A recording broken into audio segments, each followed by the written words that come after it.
Bonjour. On va commencer parce qu'on est à déjà 4 minutes de retard. Et ma démo, elle fait pile poil 15 minutes. Donc, Bon, vous êtes prêts? Bonjour La Rochelle.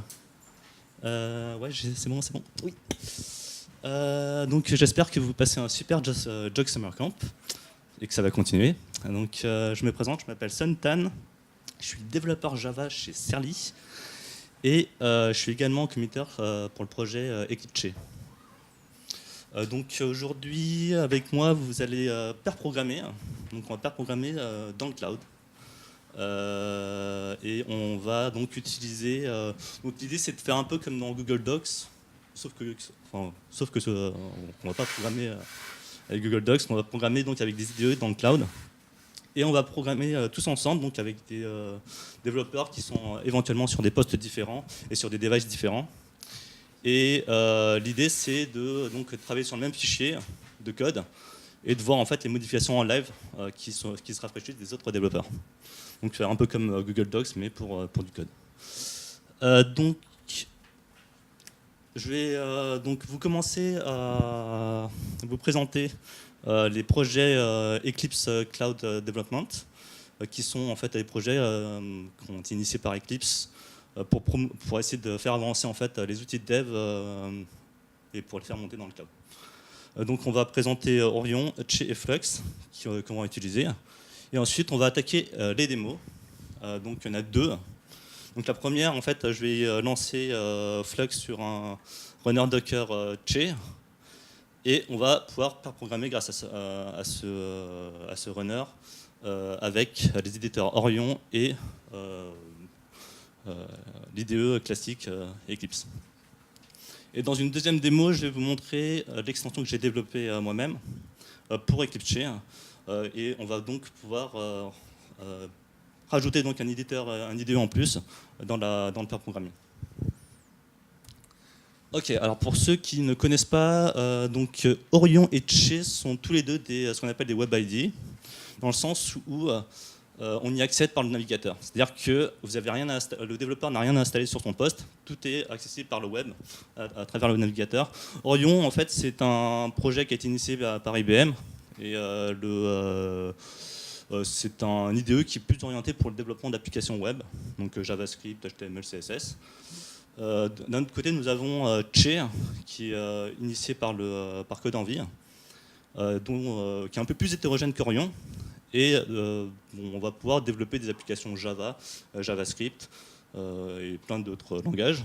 Et l'idée avec Che aussi, c'est qu'on va pouvoir tester nos applications avec Docker.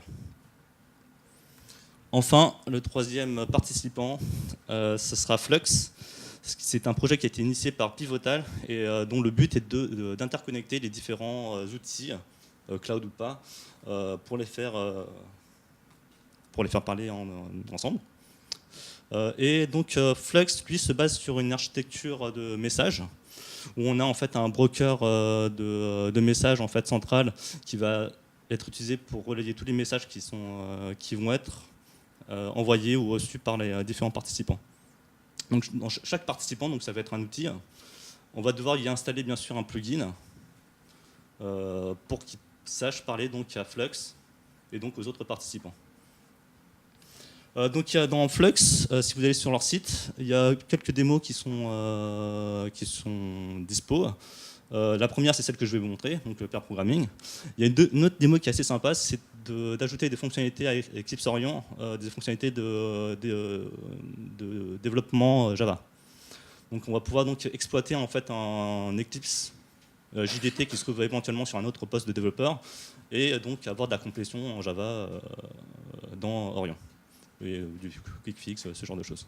Donc c'est une démo qui est assez sympa. Et en fait, la dernière démo de Flux, c'est de faire d'un synchro de file system, qui est d'ailleurs utilisé par les deux premières démos. Donc Flux se base sur donc, un système de messages. Donc on a un broker de messages qui est utilisé qui s'appelle RabbitMQ. Et donc les messages qui sont échangés ont une structure qui est assez simple. Ils ont juste un nom et du contenu qui est en JSON. Donc chaque message, un participant va pouvoir soit le broadcaster, donc envoyer le message à tout le monde, ou soit viser juste un des participants du channel. Et bon, après, donc cette structure-là, il n'y a que ça que définit Flux. Ensuite, pour chaque scénario, c'est à chaque plugin en fait de définir le contenu du message qui va être envoyé et le nom du message. Donc, par exemple, pour le pair programming, en fait, on a établi qu'il y avait tel message qui peuvent être envoyés avec tel contenu, et chaque plugin doit savoir en fait répondre à ce type de message et savoir quel message il peut envoyer pour qu'il soit en fait reconnu par les autres participants.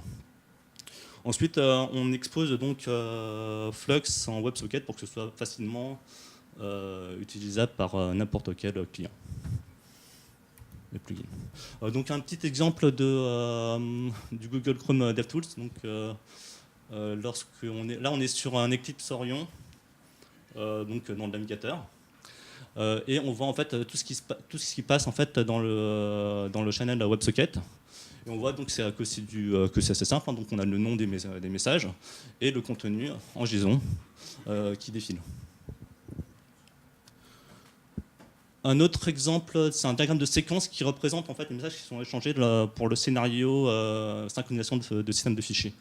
Donc là, l'idée, ce que je voulais montrer, c'était que tout passe par le broker de messages, donc le serveur central Node.js avec Flux, qui va donc lui relayer tous les messages, donc il va recevoir tous les messages et les relayer, soit les broadcaster, soit les envoyer à un participant bien précis. Et c'est comme ça que se fait donc la communication avec tous les participants. Donc vous pouvez, si vous voulez, installer chez vous sur un serveur Eclipse Flux. Donc il faudra que vous installiez Node.js, RabbitMQ, optionnellement MongoDB. Il faut aussi installer NPM, et avec NPM on installe Flux, Flux Orion, Socket.io. Et côté Eclipse IDE, il y a un plugin Flux qu'il va falloir installer pour pouvoir donc participer à la session de pair programming.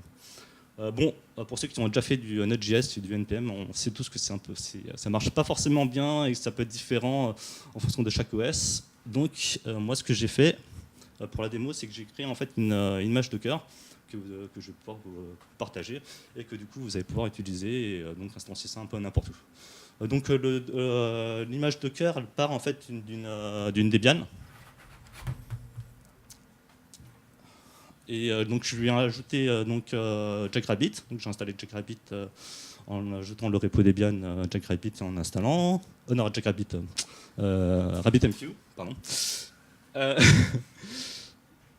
Ensuite, on installe Node.js et NPM. Donc là, il y avait un piège sur Debian, Node.js, qu'il faut installer Node.js Legacy.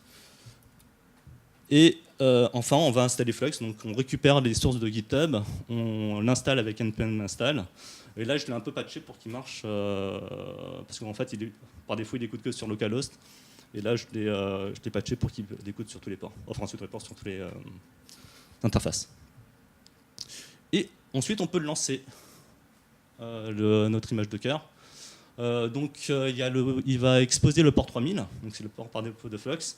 Et à l'extérieur, en fait, on va donc pouvoir y accéder sur le port.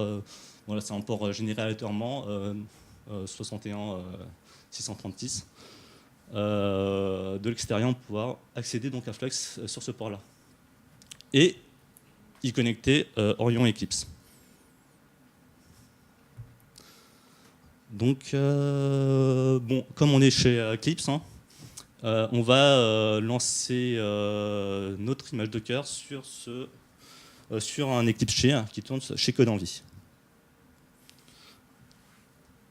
Donc là, je vais reprendre la main. Donc je vais aller chez Codenvy. Donc en fait, c'est un serveur que j'ai installé sur AWS. Je vais lancer un des projets que j'ai déjà préinstallé. En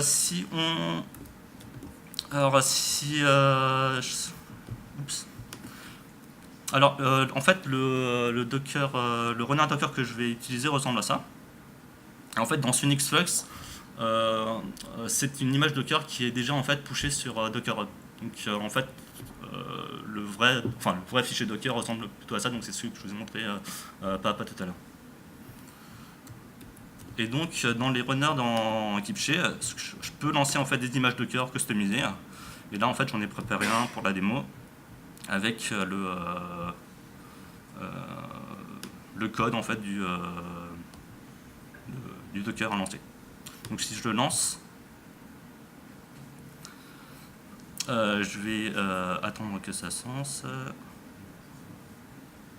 Et normalement, en fait, une fois lancé, il va me proposer donc une URL que je pourrais utiliser pour m'y connecter. Donc là, j'ai préalablement lancé Eclipse avec le plugin Flux. Donc je vais juste remplacer l'URL par le bon. Et je vais faire OK. Yes. Et pendant que ça redémarre, j'ai préparé aussi en fait l'URL sur Eclipse Orient. Donc on va se connecter directement sur le Docker. Oups, je vais coller.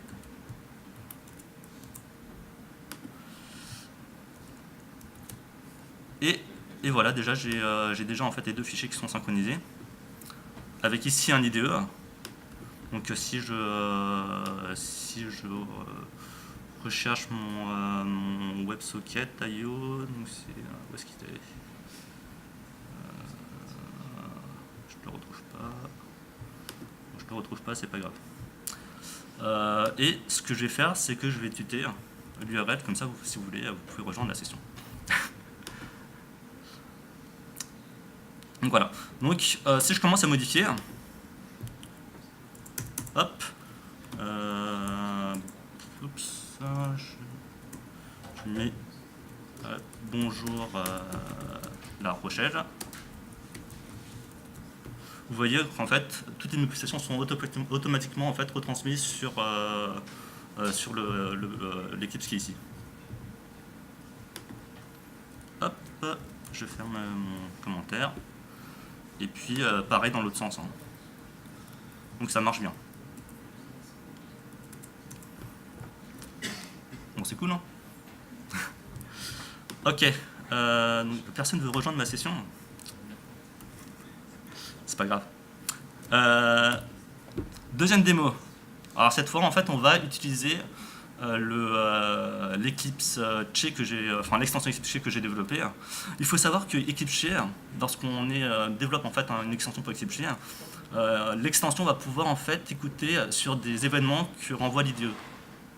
Et il y a en fait un événement qui nous intéresse, dans notre cas, c'est le fait qu'un runner Docker a été lancé dans l'IDE.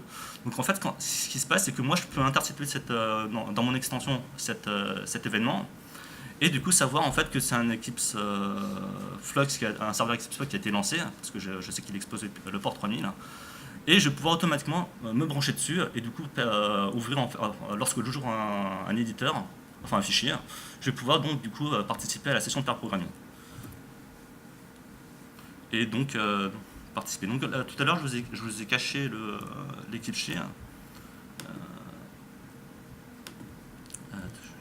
Mais en fait ici on est dans Che et on voit. Ah bah c'est trop cool, merci. Et on voit bien qu'en fait les différents événements ont été propagés sur cette IDE. Et donc si je fais réapparaître les autres,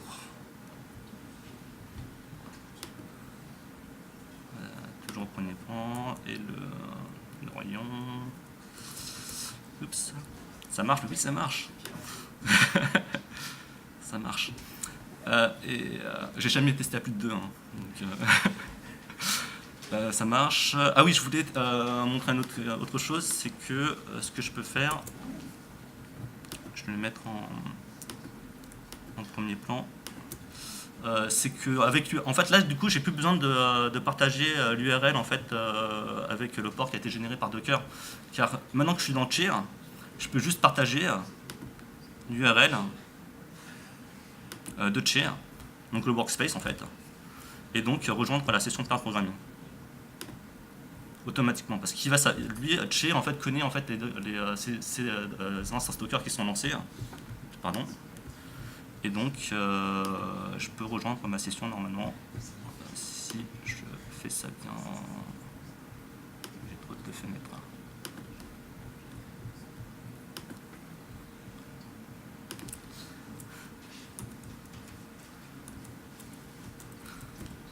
Donc voilà, c'était tout pour la démo.